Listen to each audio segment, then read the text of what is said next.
Assalamualaikum warahmatullahi wabarakatuh. Selamat pagi anak-anak.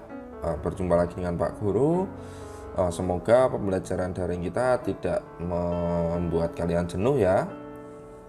Karena Pak Guru juga sudah berusaha semaksimal mungkin agar pembelajaran kita bisa menjadi lebih baik dari hari ke hari.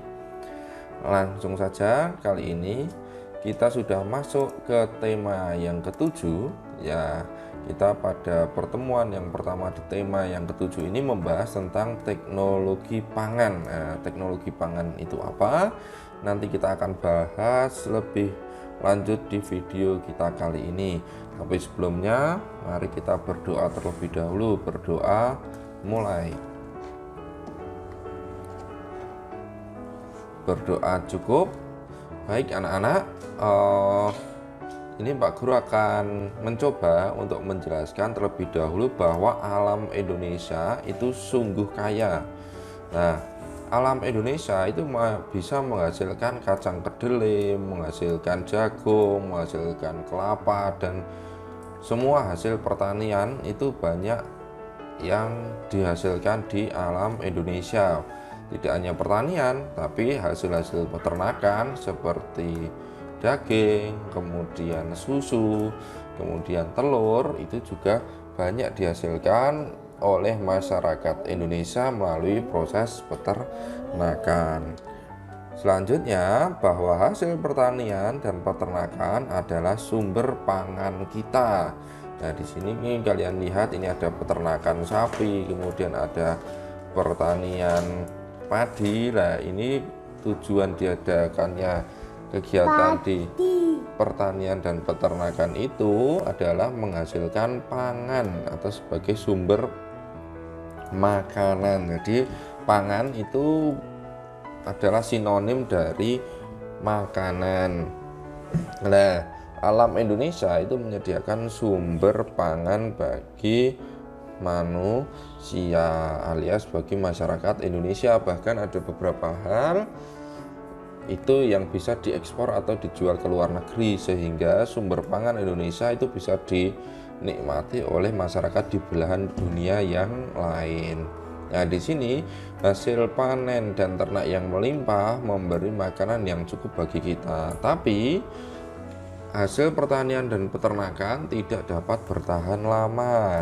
Nah, kenapa kok tidak bisa bertahan lama? Karena makanan itu dapat membusuk. Nah, dapat membusuk. Jadi misal roti ini ya, awal-awal membusuknya ada jamur tumbuh di atasnya. Kemudian kalau daging itu membusuk biasanya keluar ulat-ulat itu atau belatung ya. Kemudian di tempat kita kalau makanan busuk itu harus dibuang, karena kalau dimakan oleh manusia itu akan beracun. Nah, di sini ada namanya teknologi pangan. Nah, teknologi pangan itu mengolah hasil panen dari pertanian dan peternakan itu agar tidak cepat membusuk. Nah, agar tidak membusuk, maka sekali lagi pangan atau makanan itu diolah dengan menggunakan teknologi pangan. Nah, pembuatan roti ini juga salah satunya adalah penerapan dari teknologi pangan. Nah, kemudian teknologi pangan itu bisa menghasilkan makanan baru atau menghasilkan makanan yang tidak cepat membusuk. Nah, di sini makanya ketika hasil panen pertanian itu berlimpah atau banyak sekali, maka dapat diolah menjadi model makanan baru. Jadi misalnya kacang kedelai ini bisa diubah menjadi tahu anak-anak. Nah, ini tahu. Kemudian bisa juga diubah menjadi tempe anak-anak, atau bahkan bisa diubah menjadi kecap. Nah, sehingga di sini hasil panen yang berlimpah dapat diolah menjadi makanan baru.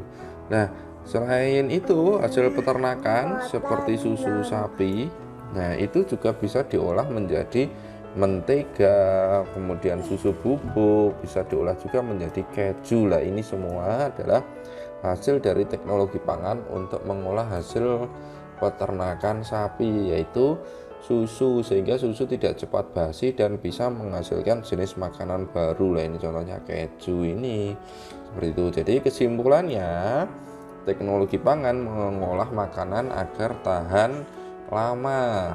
Nah, sehingga apa? Sehingga teknologi pangan itu sangat bermanfaat bagi kehidupan manusia. Jadi seperti ini, manisan, kemudian makanan yang berbentuk kaleng atau dibungkus kemasan khusus, lah itu juga termasuk salah satu inovasi dari teknologi pangan. Nah, ini anak-anak coba jawab pertanyaan berikut. Ini ada 5 pertanyaan, kalian boleh mengerjakannya di buku tema halaman 7. Tapi kalau kalian belum punya buku tema yang ke-7, kalian bisa mengambil besok ketika Pak Guru sudah mempersiapkannya di sekolah. Jadi sementara kalau yang belum punya buku tema 7 itu bisa membaca 5 pertanyaan ini di sini, kemudian ditulis di buku tulismu untuk kemudian difoto dan kirimkan ke Pak Guru melalui Microsoft Teams. Itu saja dari Pak Guru. Terima kasih. Semoga kalian tidak jenuh. Wassalamualaikum warahmatullahi wabarakatuh.